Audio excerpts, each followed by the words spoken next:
Hi, this is Jennifer, and I am just curious about record keeping and transcripts. How do you recommend keeping track of what you've done with each child each year? Right now, we're only in elementary school, but we really want to plan ahead for what this will look like for high school and being prepared for higher education. Thanks so much. Record keeping and then transcripts are, your whole homeschool journey. You're making decisions.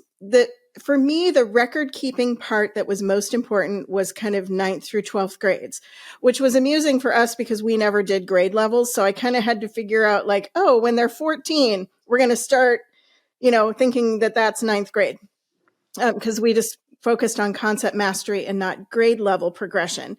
But some of the things that I did was I did my lesson planning like in an Excel spreadsheet or a Word doc for the year. Like, these are the subjects we want to cover. This is about how long each one will take. This topic will be one semester and it'll take 3 days a week. Or, I kind of mapped out the year. But then I used a lesson planning book to record what we actually did.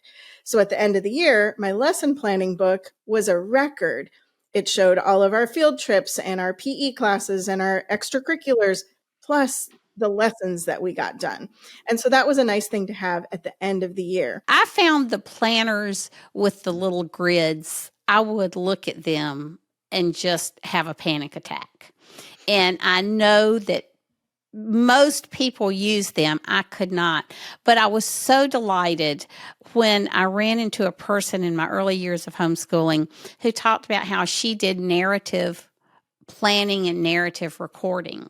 So and I'm a writer, so that kind of makes sense for me too. So I would keep, instead of just a planner with the boxes, which I did use. I mean, I had to use those some, but I would do a lot more narration in my record keeping than just we did these pages, we did these things. I mean, I knew what we had accomplished in each subject, but for some reason, that was easier for me.